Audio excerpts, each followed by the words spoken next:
विश्रांतीनंतर तुम्हा सगळ्यांचं पुन्हा एकदा स्वागत। अतिशय महत्त्वाची मोठी बातमी मुंबईमधून।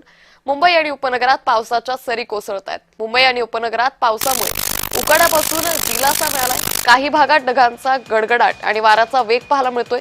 मुंबईच्या दादर, कुर्ला, मालाड इथं या सरी बरसल्यात। उपनगरातील कल्याण, डोंबिवली, ठाणे, कळव्यातही पाऊस बरसल्याचं सध्या पाहायला मिळतंय।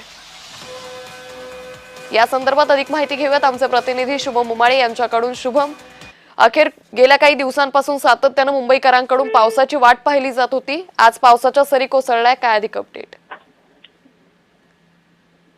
अंकिता, खरं तर पावसाची वाट मागील अनेक दिवसांपासून मुंबईकर हे बघत होते आणि अशामध्येच आज सकाळपासूनच पहाटेपासूनच मुंबईच्या अनेक ठिकाणी मुंबई आणि मुंबई शहर आणि उपनगरांमध्ये पाऊस जो आहे तो पडताना दिसून येत आहे। त्यामुळे कुठेतरी महिन्याचा शेवटचा दिवस ह्या पावसाच्या यांनी सुरुवात झालेला आहे आणि अशामध्येच आज रविवारचा दिवस आहे।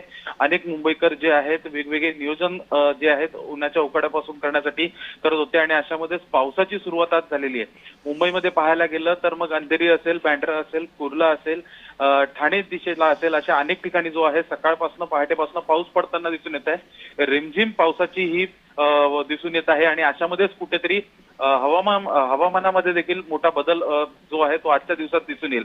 कुठेतरी आज गारवा जो आहे तो मुंबईमध्ये जाणवू शकतो आणि इतकंच नव्हे तर 30 ते 35 किलोमीटर प्रति वेगाने वारे जे आहेत ते देखील सध्या मुंबईमध्ये धावताना दिसून येत आहेत। सकाळ जी आहे आज मुंबईमध्ये एक अनोखी पाहायला मिळालेली आहे, कारण की अर्थातच पावसाने सुरुवात झाली। अंकिता, निश्चित तुर्तास धन्यवाद शुभम, आपण दिलेल्या सविस्तर माहितीसाठी।